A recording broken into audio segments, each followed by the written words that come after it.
Baliq suvi kley ko'rinishiga kelgach, ayni baliq sezonida baliqni restorandagidan-da mazaliroq qilib tayyorlashni ko'rsataman. Sazan balig'ini olib, tangachalari qornini yorib, ichini tozalab olamiz. Baliq qiltanoqlari maydalab ketmasligi uchun ko'rsatilgan uslubda kesib oling. Tuz hamda suv solib, yaxshilab aralashtirib 20 daqiqaga olib qo'yamiz. Baliq qovurish uchun o'simlik yog'ini ko'proq quying. Baliq suvi kley ko'rinishiga kelgach, ustidan ayamasdan unni sepamiz. Yaxshilab aralashtirgach, har bir baliqni cho'vlidan o'tkazib olamiz. Shu tarzda ortiqcha unlardan xalos qilamiz. Baliqni yog'ga solayotgan paytda yog' qattiq qizib ketmagan bo'lishi kerak. Baliq qovurilguncha yoniga mazali sous tayyorlaymiz. Bu sous nafaqat baliq bilan, balki non botirib yesa ham zo'r ketadi. Yaxshilab aralashtiramiz. Endi sousni ta'mini tatib ko'ramiz. Voy, bu nimasi? Yaxshi ko'rgan koftamni rasvo qildimi? Emas, dog'ni qanday yetkazishni yaxshi bilaman. Chunki menda Crispy kir yuvish geli bor. Dog'ni oson tozalaydi, bitta shisha 33 marta yuvish uchun xizmat qiladi.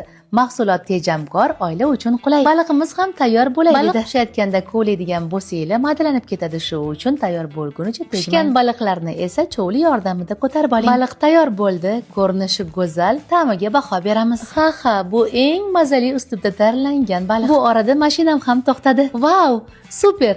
Dog'dan asar ham yo'q. Crispy kir yuvish geli xavfsiz, gipoallergen, hamma turdagi matolar uchun mo'ljallangan. Yoqimli hidi esa alohida mavzu.